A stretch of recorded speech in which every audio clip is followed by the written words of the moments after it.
and welcome to Love in the Time of Hydra, the Agents of S.H.I.E.L.D. 10th anniversary podcast.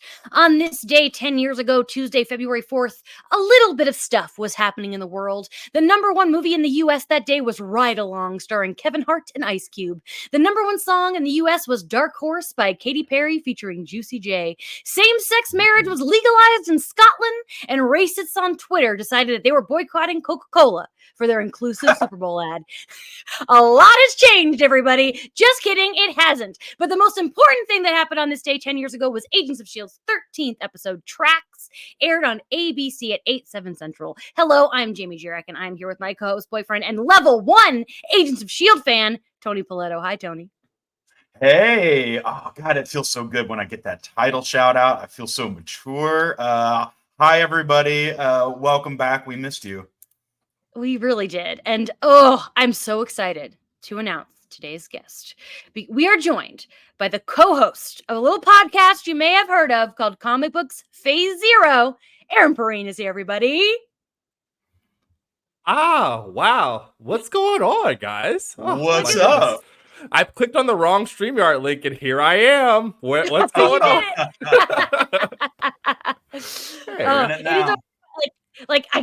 Can I say it? I can say it. I can say what podcast you're on. It's okay. It's allowed. Yes. They can't stop Aaron, listening. Aaron, we like to kick off the show by talking about what we were doing 10 years ago today. Do you know what you were doing 10 years ago? I'm right on the spot. Yeah, exactly. 10 years ago. So that's 2000 and was that 2014? Oh, yeah. God. Mm-hmm. And seeing as how this was probably the day that you laid out, like I probably was waking up to go to the coffee shop I worked at the time, I'd imagine. This is the last year of me working there. And it was probably like right around now where I was like, I'm probably going to get out of here and go back to school, guys. I'm not feeling it. Was coming home and watching TV and passing out a lot. So I probably skipped past this episode or saw adverts for it while I was getting, ready to go to bed. Because getting up and opening that bad boy up was terrible. I laugh at the whole Dark Horse thing because man, oh man, nothing will make you feel older than a Katy Perry song that was like the zeitgeist 10 years ago. Goodness. You talking about the ads? You reminded me. I once again forgot to share the little TV clip. I keep forgetting to do that, and they're so much fun. I'll do it this week. I'll do it delayed. I can't remember everything. That's Marie's job. Time is a fallacy. You're okay. Yeah, I would. Something's my fault. I can just blame Maria though. That's it's a beautiful thing to have. A fall guy. Tony, do you know what you were doing 10 years ago? 10 years ago, yeah. Oh, I would have been doing sort of an East Coast college tour with my barbershop quintet. We were at this time, I think, at Ithaca. Oh, I wish that was a real thing that you were doing because I would love to hear you sing barbershop. But I have to tell you, yeah, I bet you were. I have no idea what I was doing. Time Hop didn't tell me. Time Hop told me what I was doing 4 years ago today, which was seeing Beetlejuice on Broadway. I didn't care for it, but I don't know what I was doing 10 years ago. That was a quick review. Well, there it is. I want to say hello to our audience, everyone who's joining us in the live chat. Everyone was so excited when I announced Aaron was our guest today. I've never seen the comments so hopping, just the pure joy people had for Aaron being here. So we've got a good full chat today. And Aaron, that's because the people love you. Oh, well, thank you guys. I was really surprised getting tagged and all this stuff. Like, what is going on? Like, oh, it's just, really? Me? Wow. Hopefully we do not disappoint. I don't think we will. No. Tony, you want to tell the chat remind them of the rules? Oh, I'm going to lay down the law right now. Tag your spoilers. That's it. Write spoiler alert before discussing anything that happens on the show after this episode. Or Maria Spertolozzi, our producer. Hi, Maria. She'll beat you up. I will. I'll come through the computer. Mm-hmm. Yeah, she has some rage built up because I keep blaming her for things that aren't her fault. So shit rolls downhill, chat. Yeah. Aaron, I want to ask you before we start talking about this episode, your Agents of S.H.I.E.L.D. history, because I know that I know this, but I actually can't remember. Did you watch it originally, and did you watch the whole thing? I have not seen the whole thing, but I Okay. was there in season one. One of Mhm. my best friends that I went to college with, like my man of honor at my wedding, was like a devoted every week. We're sitting down and watching Agents of Shield person. So that's what we were doing at the time, and they're very excited. Like, oh man, remember when we had this to look forward to every week? Whatever happened? And I was like, if you ask Jamie and the crew, they want it back. So we're gonna go back in time a little bit today. Oh Let yeah. them know that now that you can relive the week to week with us here on Lido. How far did you make it, Aaron? Midway through, I want to say season 2, because that's probably when I went back to Okay, school and it ate my life. sure. Yeah. All right. Well, you're gonna have to start catching up so that we can have you on the podcast Oh, down the yep, line. that's right. Please do. Please do. That's the way it goes.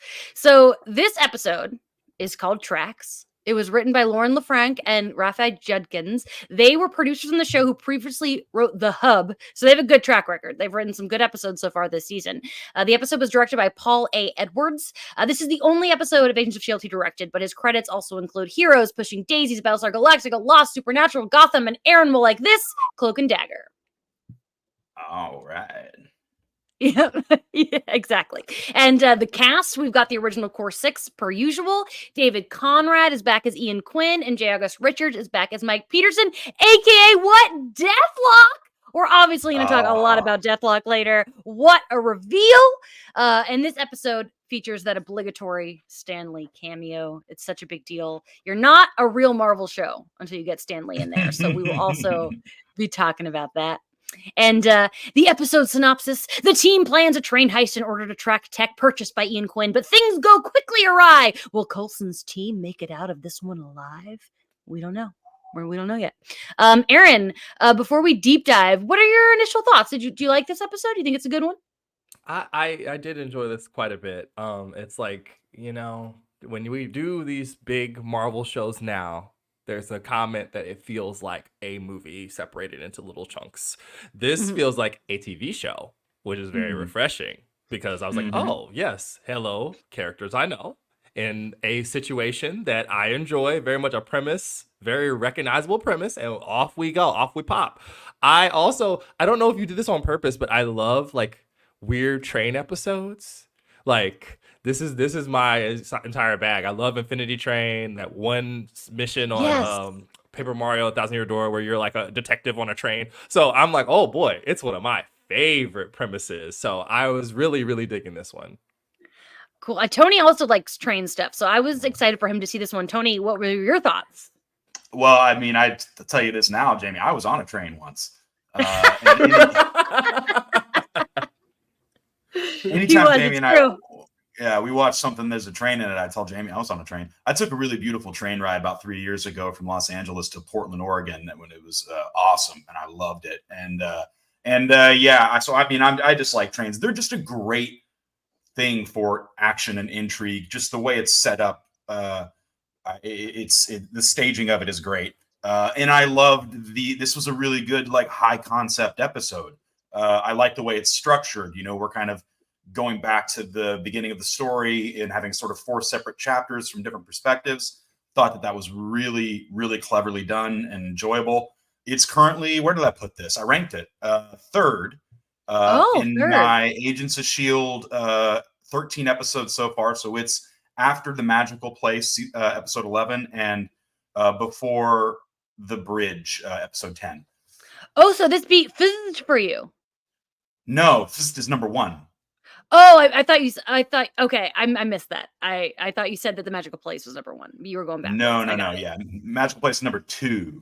Okay, This is gonna be tough. That's an incredible episode.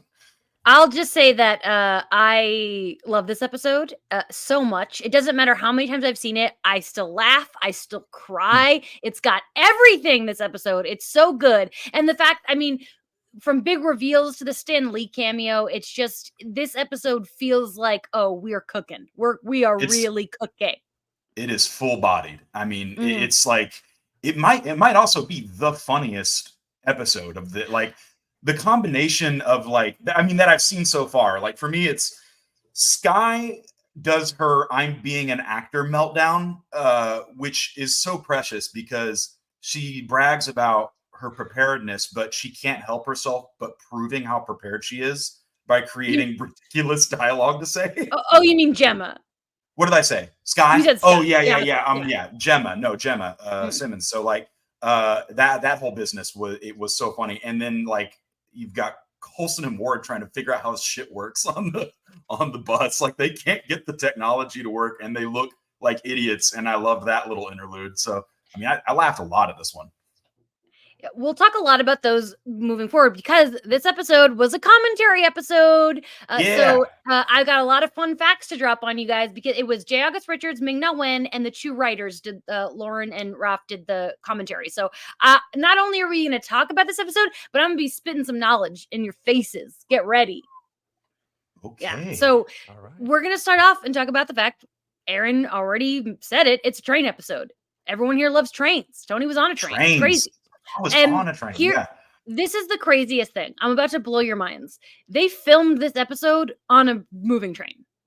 So the writers, every show they did up to this, they've always written a train episode, but they said this is the first time it was ever filmed on a train. They are actually shooting on a moving train. Almost all of it is happening on a moving train. One of the only fake moments is when May climbs out the window. That is obviously not happening on a real moving train. But like, think about that from like a production standpoint, from filming something like this, especially something like this that's jumping back in time over and over again. Like, that's so impressive. Aaron, are you surprised to learn this? Yeah, I was wondering what was going on with them, like filming it, because I'm like, this looks like it's actually either the green screen budget is very, very good, or something else is going on. I'm blown away that it was actually filmed on a moving train. Like what? Yeah, no, they don't have any kind of budget. Yeah, it's crazy. But they do talk about this. That scene where she does climb out the window, they did do a good job green screening it to make it fit in with the rest of it. Definitely did. Wow. I'm just like, you got to have generators on that thing and like you got to be moving lights and equipment and it's all narrow and like I'm like it sounds like a production nightmare, honestly. Yeah, I couldn't believe it when they said that. That is one, I think that so in the 13 episodes, that is to me the most impressive thing we've learned about behind the scenes. But story-wise, so Coulson basically calls up the Italians and is like, hey, we're taking over your op because we think that this can connect us to this guy Ian Quinn, and then the Italian guy's like, oh, okay.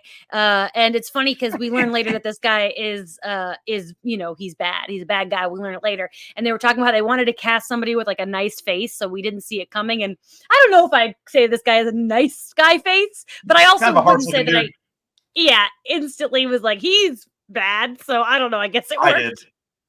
I knew. I was like, not you, man. Nah, you're crooked. I smell you. You're wrong. Yeah, I knew it. Aaron, did you remember? Because it's probably been a while since you've watched this. I knew he was fishy. I mean, just by the authority, I'm like, oh, he can't be trusted. First of all, you're not nice to Coulson. Okay, you can't be trusted, dog. What are you doing? But yeah, I didn't remember that, but. It was also like set up so strangely where I'm like, they got overrun really quickly. That's a little fishy. And then when the reveal happens, you're like, oh, he's not nice. What do you mean he's not nice? Somebody had to make it go wrong. But what's so fun about this is that everyone is going undercover, and they haven't really done that yet, which is weird to think about. And we've got May in this like really nice kind of classy outfit, and Ming in the commentary said she was so excited to get to wear something else in the show. They put her in that like cat suit, and she says in the commentary she was like, I was nervous about that because it is not forgiving. And then J. August got his little flirt on, and he was like, there's nothing to forgive. Even as a gay man, I would flirt with Ming-Na Wen. Respect. For sure. It's funny, when I moderated the Shield panel a few years back, I overheard Ming-Na Wen and J. August Richard just having a conversation about how they both don't age and both look really good. They were just like, I love it. Agreeing, like, yeah, like, and not in like in a vain way either. Just like we're pretty lucky. We look good. Yeah. Oh, I like that they're acknowledging that. Yeah. I have a question though. Like when we're Yeah. talking about costuming, for people who say that this does not occur in the MCU, they go to the exact same school because man, oh man, a disguise in this context is like, oh yes, accents or big dog with a fur coat. Like I'm like, Glasses. this is the Yeah. same universe for sure. Exactly. No, I can't believe no one had like a baseball cap on. Right, But I was waiting for it. yeah. I was like, where is it? No. And then Gemma is just crushing it. You know, we learned you can tell that the same writers wrote this because they're like, we're bringing this back. The fact that Gemma can't improvise. She's got the glasses. She's got the urn with her fake mother's ashes. The dad backstory, that seems so funny. When she says to Coulson, when she goes, and you're prostitutes, the face Clark Gregg makes is so funny. It's just brilliant. The two of them together. Were you both cracking up at this? I was laughing so hard. She's like, she has to show how much work she did on this character. She doesn't know how this works. She doesn't know doesn't understand the whole acting thing at all. And I love it. And Coulson just squinting at her like, what the hell? It's great. Defrosted Robot in the comments just asked, what were those ashes meant to be? And that's a good point because she actually filled that urn with ashes because it spills. And I love that she's like, oh no! But the people around her think that like her dead mother is now just afloat in the train. Fucking hell. It's so ridiculous. It's so ridiculous. I love that girl. I love her. She's adorable. And then we got Fitz and Skye pretending to be a couple. Fitz uses an American accent, and he says in the episode that it's from watching American TV, but they say in the commentary that he was just mimicking Brett. He's just pretending to be Brett when he uses that American Terrific. accent. That actually really tracks. I hear it now that I'm playing it back in my head. Yep. Mm-hmm. So Ward is speaking Italian, and I got to know, Tony, as someone with an Italian father, what did you think of his Italian? It was okay. You know, he was a guy who's, he's not trying to convince me that he's Italian or it's his first language or anything. He sounds like an American who learned some Italian. He did good. Whatever. Yeah. Sure. And we already know that Ward speaks 6 languages, and I think they said in the commentary at this point they've hit 4. So we've still got 2 languages to make Brett Dalton speak, and I honestly can't remember if he does. I don't know. Interesting. Okay. Mm-hmm. And then let's see. And then we've got, so I like Skye being like kind of dumb sexy when she's like, I think he found me intimidating. And then Fitz gets mad that she kisses him on the cheek. All of this. Aaron, when you watch this, I'm guessing you didn't catch up on the first 12. So you probably dove right into this one. Right. What is it for you going back to see these characters and then watching them do this goofy undercover stuff? Well, I mean, listen, I'd like a little bit of levity with this because, like, I mean, the source material is really kind of silly on its face. They are a super spy organization that deals with metahumans all the time. I know that that's probably not what we're supposed to call them, but that's what I'm going to do. And, we're on a train trying to intercept a thing with a lead box, and Ming-Na Wen's on top of a train in a cat suit with, like, weird Discovery Zone goggles on. Like, it's okay that it's a little bit weird. Like, it's all right. I was having a good time. And the interplay is already there, which is really cool, too, because a lot of times TV shows need a little time to get their footing, but I'm like, no, we're off and running real quick with S.H.I.E.L.D. Like, by this episode, that a lot. Yeah. Absolutely. And then, of course, in the midst of this, we get that Stan Lee cameo. And Jay August said that he ran into Stan Lee a little bit after this, and Stan Lee was worried. He thought it looked like those 2 women were just propping him up like he was old. But Jay August like, no, you look like you're a player. Like, you look great. And then the writers were comparing him to Hugh Hefner. But I don't think they remembered that he played Hugh Hefner in Iron Man. I think they maybe forgot that. But to me, it looks like he's just being a boss with some hot ladies. No part of me was like, oh no, this old man needs these women to prop him up. How did you both view that? I mean, I don't know if you remember, I literally went, he's got 2 bitches. It just cracked me up that Stan Lee's macking on 2 girls, and they're like, he's got like a little posse of girls. I thought that was so funny because he's really old. Yeah, I liked it a lot. I did, it's kind of weird and he's kind of creepy when you think about it. But no, I thought it was funny. I was just gonna ask you, Jamie, is he contractually obligated to be surrounded by women in all these appearances? Because it happens a lot more than you think. Fair, and not all the time, but definitely sometimes. And Defrosted Robots making a point in the comments was they thought that it was just Tony Stark thinking that Stan Lee was Hugh Hefner. I always took it as he was playing Hugh Hefner, but I guess it could be either. I think it would. I think that they're right. I think he sees the guy with the silver hair and the robe with his back turned and says, "Hey, Hugh," and it's Stan doing Hugh. I don't know. It's I guess that makes sense. Yeah. Listen, we ain't never seen them in the same place at the same time. Who knows? I just want to bring this up because I'll never get over of the 50 Stan Lee cameos the Oscars could have used in his in memoriam. They use The Last Stand. They're really X-Men: The Last Stand of all the movies you're going to use Stan Lee in is one of the worst movies he popped up in. I'll never get over that. I was so mad about that. Yeah, that's bad.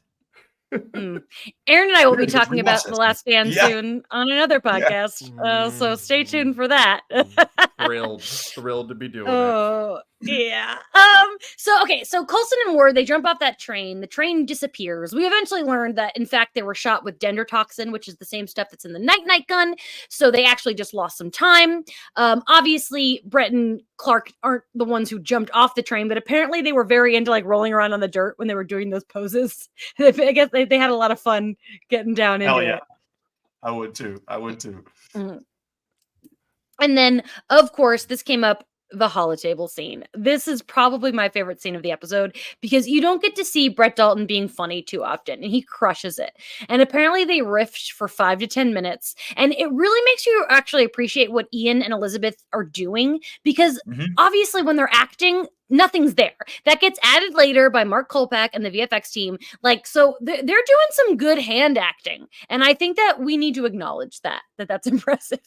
I thought about that too. The fact that what Ward and Coulson were doing is essentially what the actors are always doing, is pretending to do stuff. And I thought it's a great bit, especially like the fact that it's Ward first and then Coulson, the two of them just like both trying to make it work. And then what do they say? Let's just send this up to HQ. Yeah, good idea.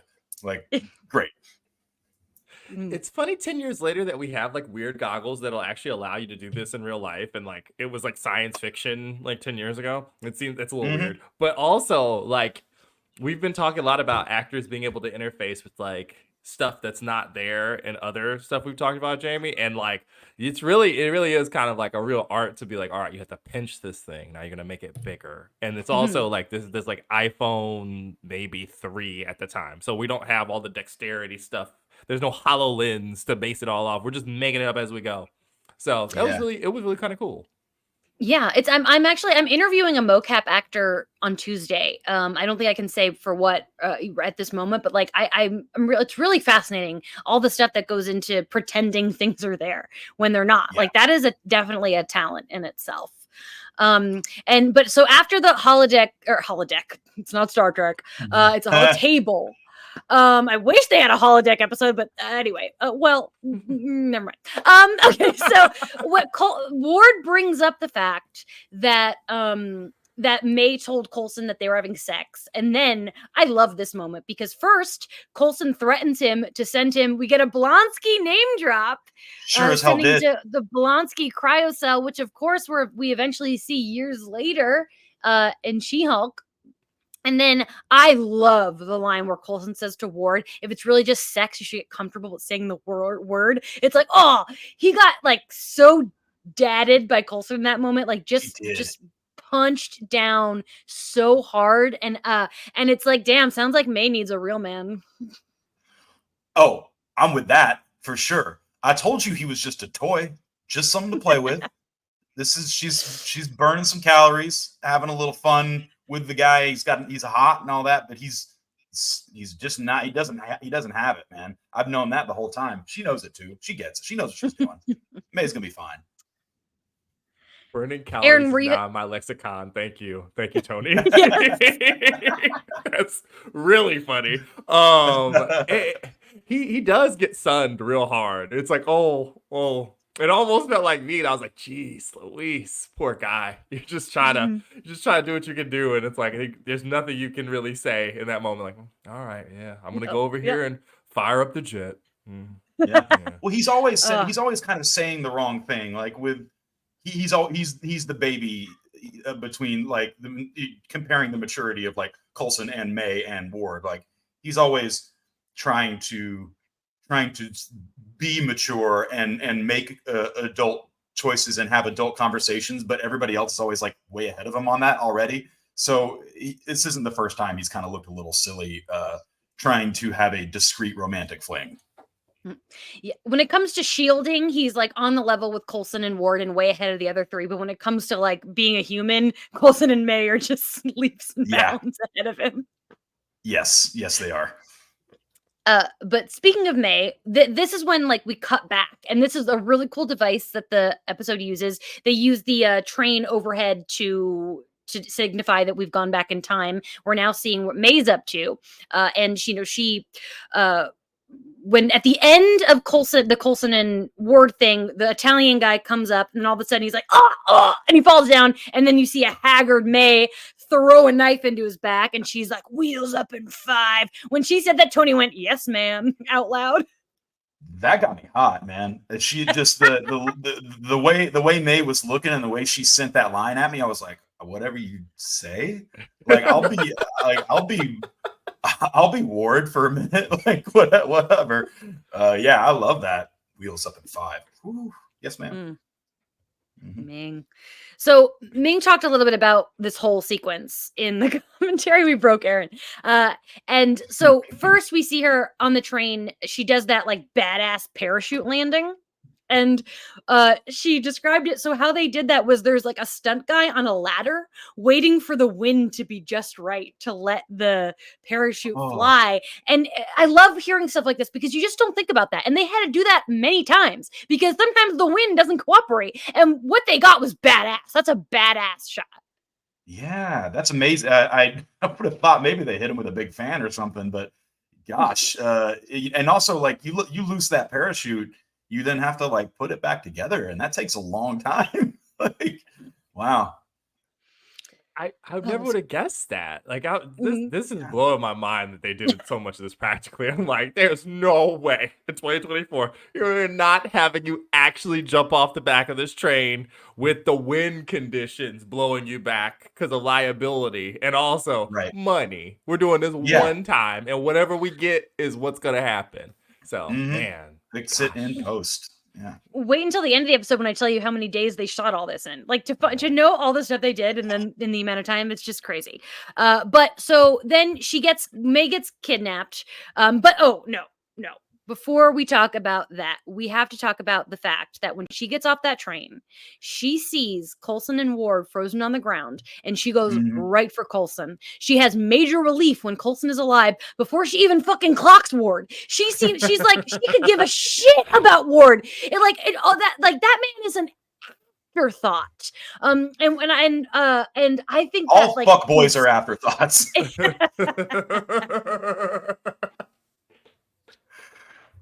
Just true.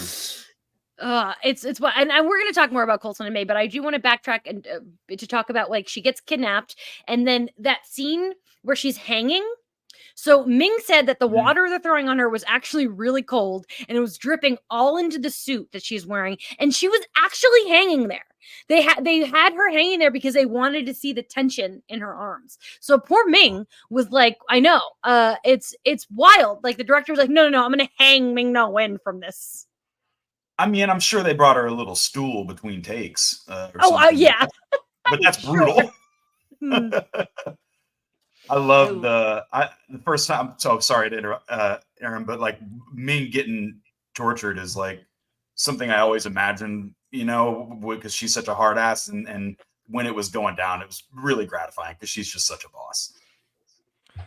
Also, like a MCU thing. Like I love like, oh yes, we're doing Black Widow in Avengers 1. We're just doing that again. Even down to like the needling them about the verbiage and stuff. I'm like, this is great. This is delightful. She's also, I didn't realize she was hanging there. That's really wild. Like it's like, oh, Just Yeah, she was. all right. Ming was very pleased with herself that she managed to do that. Also, I love when the guy calls her sweetheart because you're like, oh, this guy's fucked. As soon as he calls her sweetheart, and then she immediately is like, you call me sweetheart, I'm gonna kill you. I'm gonna murder your ass.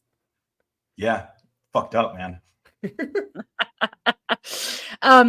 So, okay, Coulson and May, we've got to talk about this. The Felinda of it all. So first, when May's hurt and Ward offers to go help her, and she's like, "No, I don't want you. Get away." But then Coulson comes and she takes his help, no problem. And this is the sexy scene, and Ming even says in the commentary, like, "This is sexy." And then Ward walks in, and he's clearly jealous. Don't blame him. This is heat is coming off of these two people, and I'm watching this like I'm starting to ship it. I don't know, Tony. How do you feel? Well, nothing's changed for me. This was Okay. absolutely sexy. Probably maybe the sexiest interaction the two of them have had up to now, and they were clearly embellishing this. I mean, she like got on that table real slow, and she real slowly pulled her strap down, and Coulson's like all gentle and stuff. Like, yeah, it's just loaded with sexuality. I still think that they had sex back at the academy like years ago. I think they have hooked up in the past. Nothing I've seen so far has made me think anything but that. I don't think that I don't ship it just because they feel to me like just like best friends, which best friends do ship all the time. But I'm not feeling that. I'm not feeling like this is going to be a thing where they're both just too pragmatic in their thinking to ever make it a thing, I think. Okay, Aaron, what about you? Are you shipping them at this moment in time? I laugh at Salty Shield Stand in the comments. That's like the inherent sensuality of wound treatment. I've never seen a more sensual application of liquid stitches in my life. You see people getting done to them a lot when I play basketball. So I'm like, what is going? I'm like, what? And when poor boy walks in, you get the same look on his face when you walk into like someone watching Cinemax by themselves as he like slowly creeps back. Like, I was like, oh yeah, you poor boy. Your days are numbered. Exactly. You'll get hit by the Felinda bus. God bless. So yeah, I'm with it. I'm down. Yeah. I will tell you, like, it's like a whole new watch for me because I'm like, oh, I think I'm becoming a Felinda truther. I don't know what it is. I'm like, this is just I'm feeling it. But before we continue on with more of the episode, I think that this is now a really good time to take a quick little 30-second break. So if you are watching and you take a quick bathroom break, refill your drink. We'll be back very soon. 30 seconds. See you then.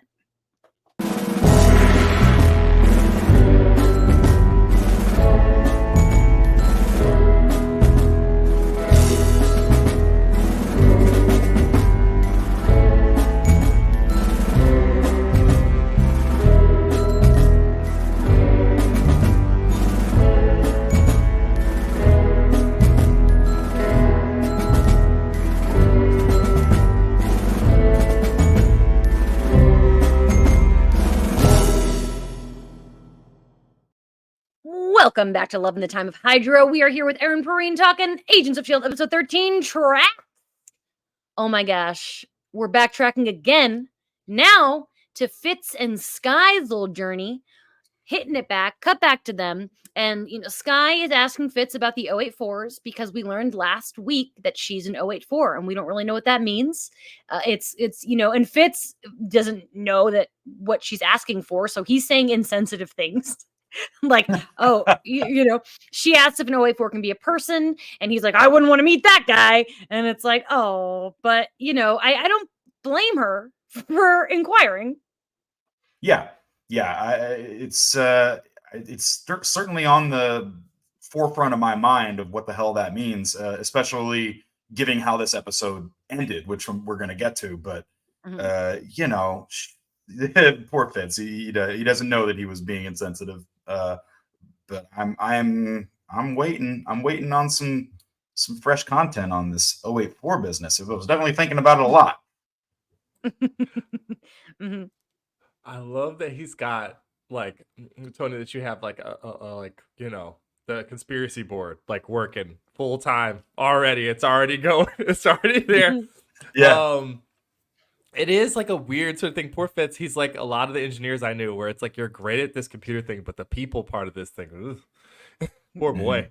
Great American accent, not so good at the other stuff. So we'll have to see what happens with the 084. Now I have questions like, why does Aaron know a bunch of engineers? I don't know any engineers. The school I went to, they That all was the a little major nerds. We thing. will talk about this later. It does not have to do with Shield. Did you go to Shield Academy? Shh, Tony, stop giving away what we can sell. My bad. You know, when you go to art school, you don't meet any engineers. That's just the way it is. Lucky you. And so, well, we were just talking about this because we're going to trivia later, and I was like, I don't know anything, right? I don't Jamie have says to knowledge. me real quick. Jamie says, "I genuinely don't know about anything Except for movies and TV. I can crush yeah. those categories." Oh boy. But so Sky and Fitz are in there, and then that's when the baddies bust in, and Fitz and Sky get to kick a little ass. They get to do a little fighting, and it's a good amount. It's amount that you believe what they know. They're not doing May style or Ward style fighting, but they are holding their own. Yeah, hell yeah. I was proud of them. I was really proud when Simmons sacrificed herself again. Like, that's twice in one season. That girl threw herself on a fucking grenade like Captain America. Like, I am so proud of her. Oh. That is exactly what I have here. I literally wrote, because they say in the commentary, she has a Captain America moment. She doesn't know what he's got. That could what's going to happen. She doesn't even think about it. And as they say in the commentary, ready to go. she's the bravest of them all. Absolutely. And Tony had a reaction to that. Like, he literally went, "Oh," and I started tearing up. Like, Tony feeling Simmons made me cry a little. I just can't believe, she jumped off a plane as like this self-sacrifice thing. Yeah, man, in this moment did not miss a beat. I'm just like, and we kind of blew past it. Like they talked about, what she did, and she processed it and talked about it. In this one, I don't think we talked about the fact that she threw herself on a grenade. So I know we're going to be picking up where we left off, but that's a big deal. Like, the care they treat her with afterwards is very indicative of how much respect she's earned too. They're like, "Oh, we got to make sure something's under her head and make sure she can defend herself when she wakes up and stuff." Yeah. I was like, "Oh, this is very, very sweet. This is very, very." He says, "Look at her little face." When he says that was ad-libbed. That line was all really? in. Yeah. Yes. I love that line. Look at her little face. Oh yeah, it's all of that's great, and then backing up when Gemma does wake up, that just shooting everywhere. Because when you see that first, you're like, "Girl, calm down." But then when you see what had just happened to her, that she sacrificed herself and everything, it's like that's another thing that's so good about this episode, the puzzle pieces of it. I do love the grenade and how it works. Because the train disappearing, I was like, the fuck? What have we got going on here? And then the explanation being this memory displacement thing. I thought that was really neat. Mm-hmm. I thought I was losing my mind rewatching. I was like, I don't remember a train disappearing. What is happening? Is this a different show than I remember? And it's like, oh, okay, there we go. Yeah. It is pretty neat. And so then finally we get to Quinn's compound, which, fun fact, in real life was an abandoned girls' school. That's where Quinn lives. That's where they filmed that. That's what the compound was. And then this is where shit gets real. Sky goes into the basement or the attic, and she finds Mike in the hyperbaric chamber. Then so Jay August was in the commentary, but he didn't have much to say until the last 10 minutes. And I get why they had him in this commentary, because it is his big reveal moment. But he said that the chamber smelled like industrial plastic, and it was a little hard for him because he's a bit claustrophobic. He said, but he did get used to it after so many takes. He also revealed that his face, the scar makeup, takes 2 hours, but it doesn't bother him. He said sitting in the chair like that doesn't bother him. It takes 30 minutes to take off. He said it's easy. He also said that because he has to wear like a green sock over his leg to make it look like he doesn't have a leg, and he's like, it's really hard to be intimidating when you're wearing a giant lime green sock. And he also said that, I thought this was interesting, I think both of you will like this. He said that he thought a lot about Frankenstein while playing this part, and the whole thing about Mike is like, his whole fear from episode 1 was that he was going to become a monster, and he's literally turning into a monster. So thoughts on that, Aaron? As like a long tenured other nerd TV watcher, I was like, oh man, oh god, it's Cyborg, it's Clayface in the Batman cartoon from when I was in high school, it was like 2004, 2005. Like, this poor guy, he's trying not to have that happen, and it's like, nah, buddy, we're gonna drive you right out there. In fact, Ariel sitting next to me said, tainted meat, when he got up off of the table out of the thing. Have you seen Walking Dead? I was like, oh no, no, I want my man to be all right. And that does not happen this episode, but it was very cool. Green sock is wild times. Just a one thigh high green sock is like a weird look. I can't I'll have to watch it now. I need some pictures. Also, I want to say that when so we've learned that the whole cybertech purchase that was going on that train was for Mike to give him the leg, and that looked awesome. Again, shout out to Mark Kolpak, the VFX supervisor, I thought that leg, especially for 10 years ago on a network show, looked so good. Agreed. Great. We're all in agreement.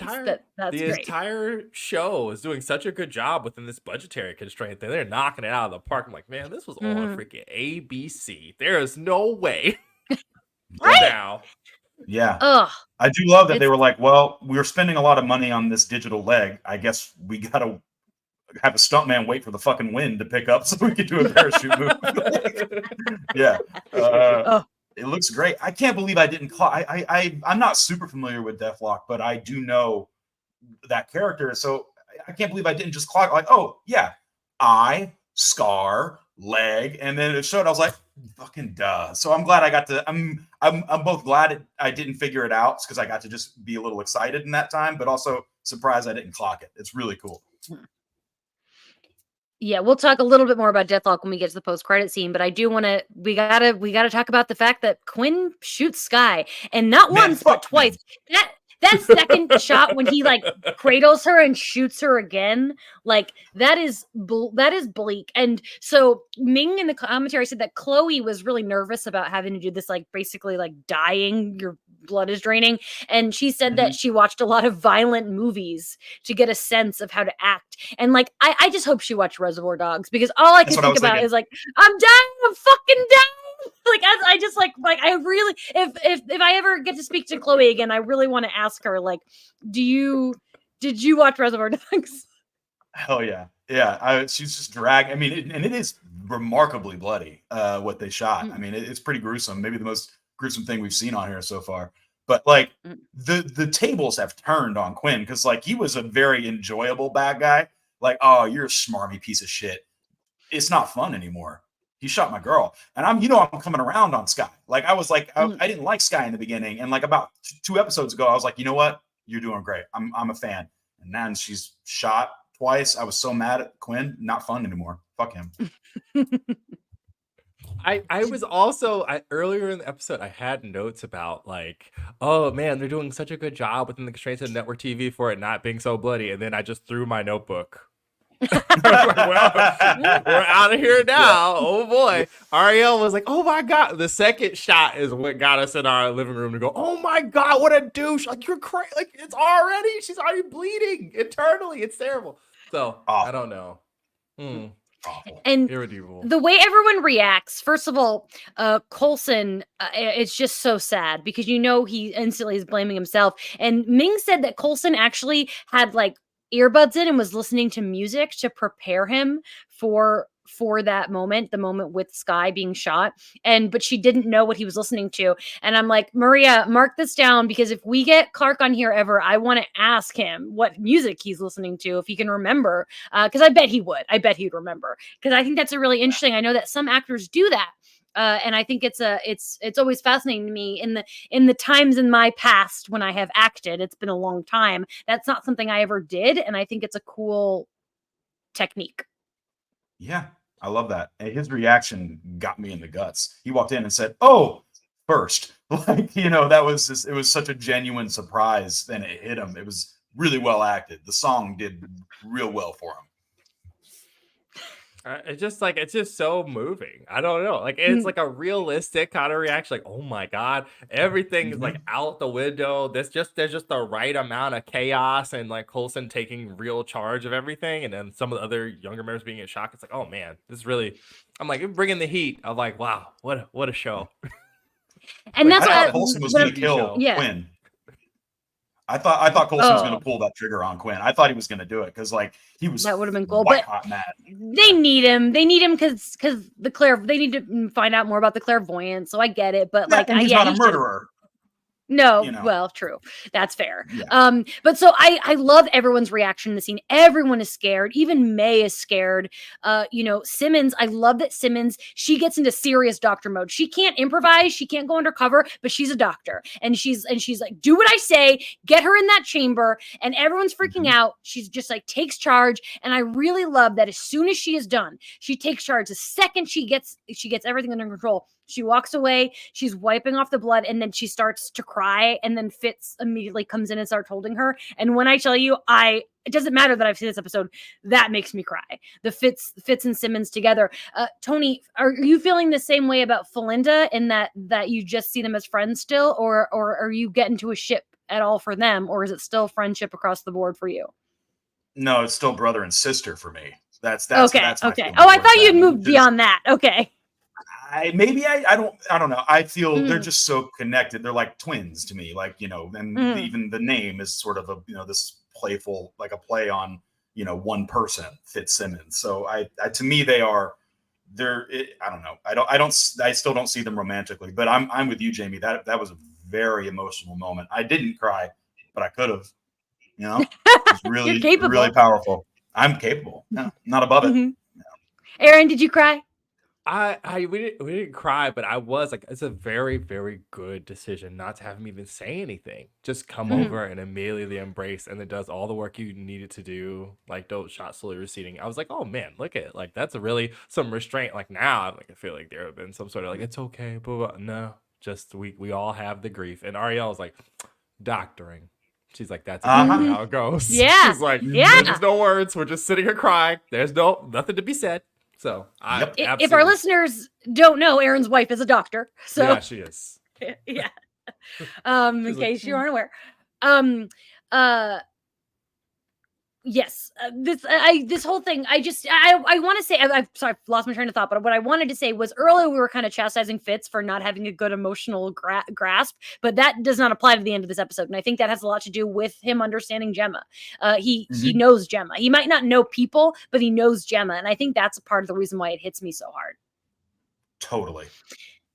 And then we have finally May and Ward. And even though they've had a rocky episode, Ward's been jealous. May hasn't been given him a second thought. They do have a little moment. She holds his hand and she says, blaming yourself won't help her. And he says, I'm not blaming myself. And then it kind of cuts to Coulson. So I don't know, tensions might be coming.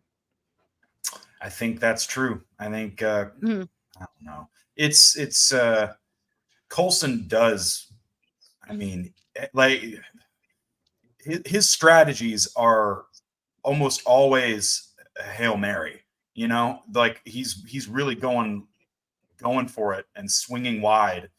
And it's always, as I say it almost every episode, he's always giving people the benefit of the doubt. He's always making the human choice, making the compassionate choice. And I think that, there's a tipping point at sometimes it's going to go bad, and I would not be surprised or blame anybody for starting to resent his methods.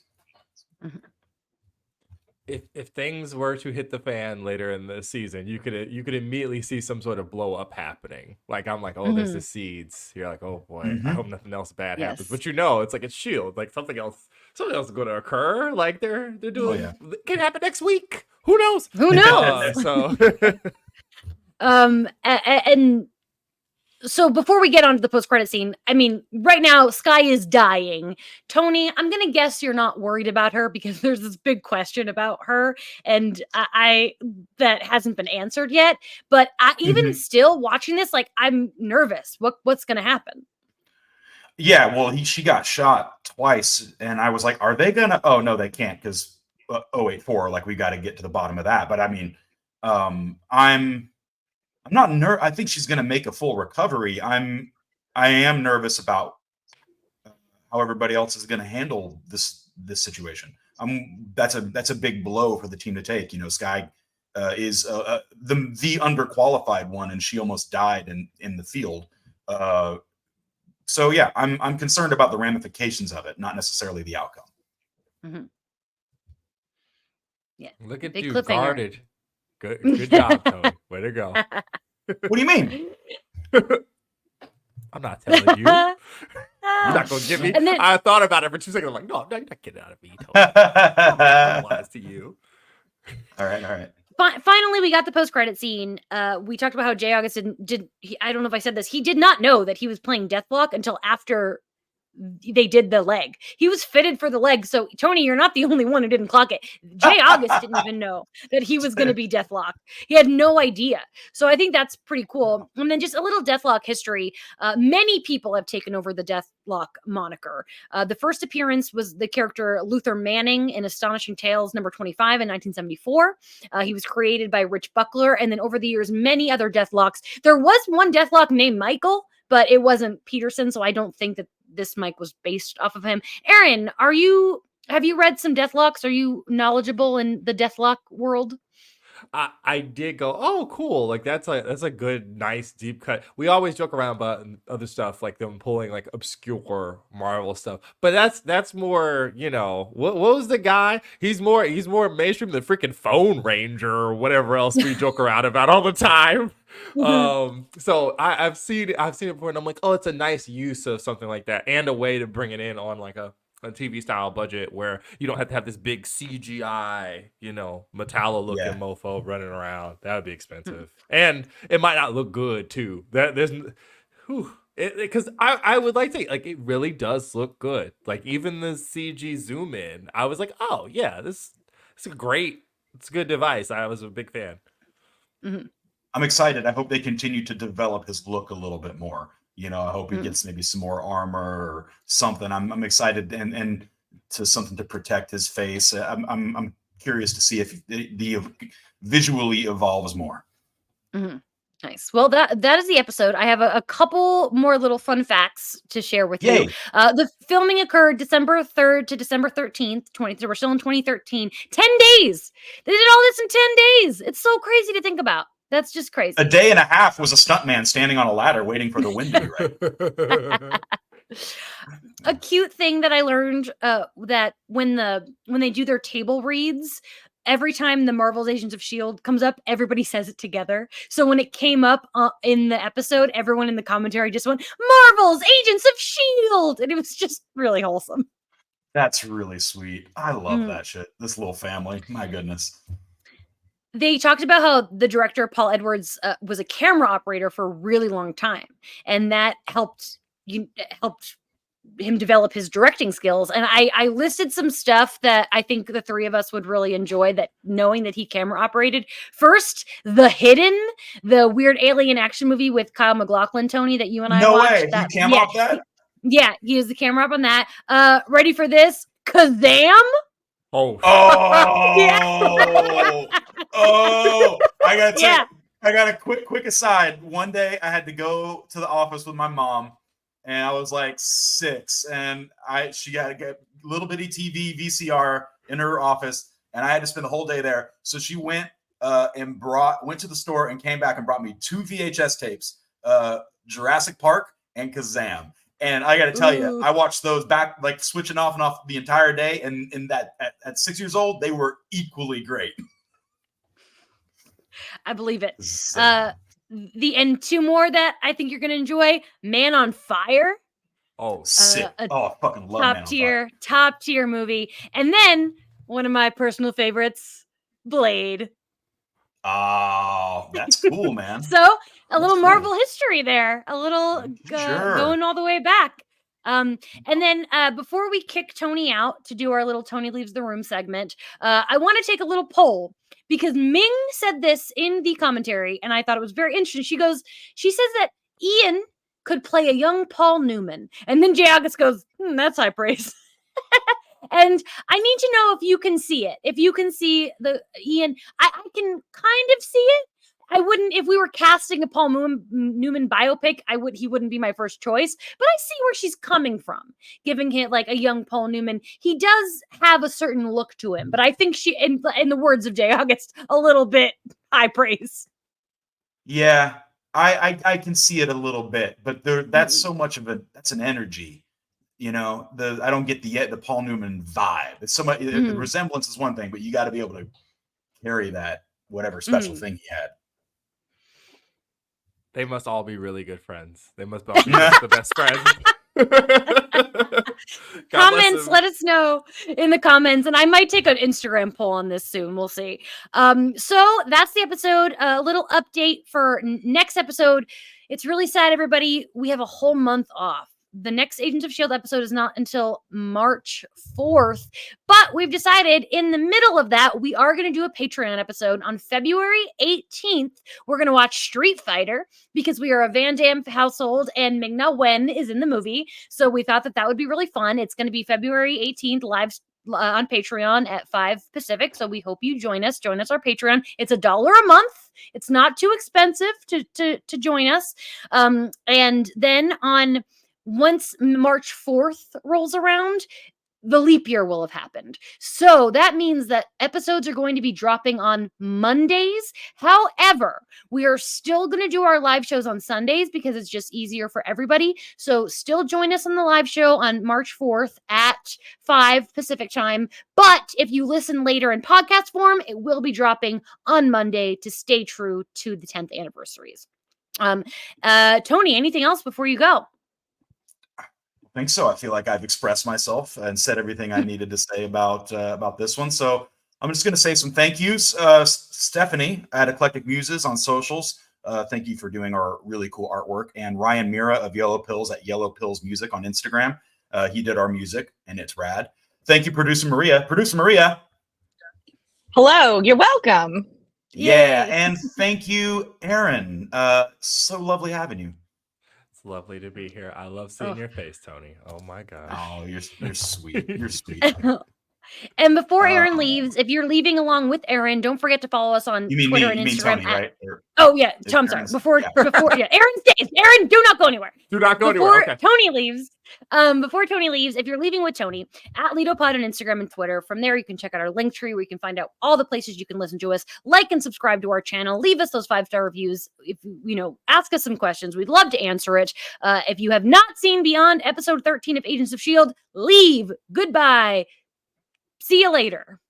We're leaving. We're leaving the room, everybody. Come on. He's gone. It's gone. Okay, so a couple things to talk about. Sure. The moment when Ward says, "I don't blame myself," fuck you. It is your fucking fault because you're the one sharing all this information with the clairvoyant. And that makes me so but like he genuinely believes that. That's why he's so fucked up. He genuinely believes that this is not his fault when it is his fault. The messiest bitch you know is a man, ain't it? Like clip it for sure. I was like, doubt.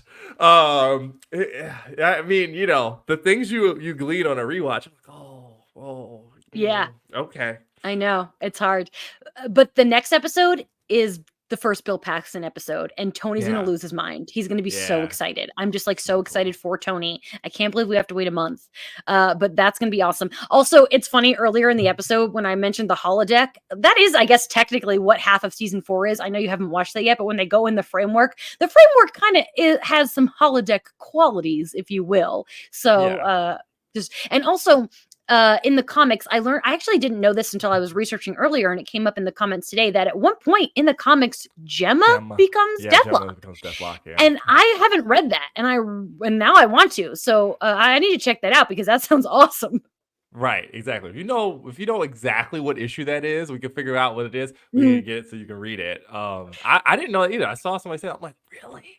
But there's mhm. been like a ton of them, so it makes a little bit of sense. Yeah, This, I feel like it could have said that with Tony in the room. It's not really a spoiler because it's a comics thing, as that she doesn't become Deathlock in the show, but I thought we'd save it just in case. yeah, exactly. They keep him on his Mhm. toes. He's having a lot of fun trying to piece it all together. Scooby Doo this thing. Why ruin any of it for him? You know? Exactly, exactly. And finally, I just want to bring up Felinda again because it really is funny because the first time I watched the show, I just didn't get it. I did not start shipping them until season 4. And now I'm like, oh, God, I think they're so hot together. I totally want them to do it right in front of my face. And I just like, and it's funny because, I've learned about myself that friends to lovers, even though enemies to lovers is such a more exciting trope, I find myself really falling for the friends to lovers, and that's why I love Fitzsimmons too. I really like that journey, and I said like maybe it's because I love When Harry Met Sally. I don't know. I just think that's a really good journey for people. Yeah, yeah. I mean, Mm, it's like definitely more there now mhm. than it is like on a rewatch than before. I'm like, what the hell? I'm like, this doesn't happen till like where it's like this did the seeds of this don't blossom till a lot later down the line. Like it's like there's no reading in between this sensual strap pulling. Like maybe I was just younger, maybe I was just stupid. I don't know. I was doing a lot of dumb things at 24 years old. Maybe it's just different now. I often blame the fact that I didn't ship them because Amy Acker shows up as the cellist, and I love Amy Acker so much. I kept wanting her to come back, but this is before that. This is happening before I knew Amy Acker was going to show up. So I don't know what my problem was. I'm wrong. I was wrong, and I'm sorry. Aaron, before we go, is there Sure. anything else that you would like to say about this episode or about the future, or if you're going to plan to watch more? Man, I probably am gonna start like going along with you guys too because it's such a good concept. I was telling, we're in the backstage like 'cause it's really good. I'm really like it's fun in a real way. There's a real positivity about the Shield community that's like missing from like the larger MCU Mm. stuff. Guys are much happier bunch. It's like so maybe I'll let's like link up with that. Also, I don't know, like in the same way, it was nice to see like original Six Avengers when we revisit them anytime in the shows. It's just nice to see Clark Gregg in their faces. Like it's very Yeah. nice. There's something very like comforting. In the same way, like how all the Zoomers are like watching Suits. This has the same vibes. Better show, Yes. but the same vibes. It's network TV. I say it all the time, but I miss network TV deeply. I really miss 22 episode season shows, and there's just something to be said for it. And it makes me sad that we don't get them anymore. It's just a bummer. It just doesn't happen. Like it's very like I Mm, said, like I'm like there was so many moments I'm still blown away about the train thing. Like what the 10, I know. 10 days filming for a sitcom episode, like a normal network TV episode. Come on, stop. It's They were wild. filming half a season of those, like the CW Arrowverse shows in like 2 days. I've talked to Jenna, so it's nice to see the quality on display and like the people who actually really care. Also, I feel like I've also learned spoiler alert things about Tony where it's like, so this is where the VHSs come in. Okay. Oh This yeah. is a nice background detail. That's a true story. Him being in a barbershop quartet, that's a false No. story. But him Just him getting VHS tapes as a kid is a true story. I saw some people be like, "Oh, the barbershop quartet is so cool." I'm like, "Don't trust that man. Don't you listen No, to him. no. He's a goof. He's a He's a liar. goof. He's really silly." Like, yes. Aaron, I want to tell the people what we're doing tomorrow. Yeah. So we're doing a rewatch podcast with the rest of the Phase Zero crew. That's Brandon and Jenna Anderson, and we are starting with X-Men, just regular old X-Men. So we're starting high, like Jamie said. When we get to last year, we'll cross that bridge. We'll get there. But if you'd like to rewatch the X-Men movies with us, we're doing one. Are we doing one a week? I think there'll be a little spread out. I think X-Men There'll is be a little tomorrow spread at out. 11 Pacific, and then 2 weeks from tomorrow will be X2. X2, right. So you got a Yeah. lot of time. I know there's a lot of stuff you guys are rewatching, but if you'd like to come on with the journey with us to young Hugh Jackman, young Halle Berry, I was cracking up watching. I'm like, man, oh man. Like the same way we were doing this, I'm like, it don't hit like this anymore. So if It's you want to true. come along, come through Phase Zero, come hang out, watch some old stuff and reminisce. Yes. And Aaron, where can the people find you? Oh, it's at Summit Lake Hornet on Twitter, and it's at Nightwinged on Instagram. And Jamie, this is wonderful. Oh, and comicbook.com, of course, Oh, for yeah. all your Aaron writes nerd some great needs. stuff. I, Go check out I wrote Aaron's about articles. Lush selling salt burn bath bombs yesterday. That was my favorite thing I wrote this week. Comicbook.com. Comicbook.com, baby. Oh, I love that. Well, Aaron, thank you so much for being here. I'm so glad we finally got you on the show. Thank you to everyone who's listening. Reminder, we are back with our third Patreon episode on February 18th. Our next official episode, episode 14, Tahiti, is coming March 4th. But we are recording the live episode the day before on March 3rd. That would be on YouTube and Twitch, March 3rd at 5 p.m. Pacific. Thank you all so much. Encourage your friends to catch up on Agents of S.H.I.E.L.D. and Love in the Time of Hydra because they have a whole month. They got a month. Get them in there. Tell your friends and have a good rest of your month.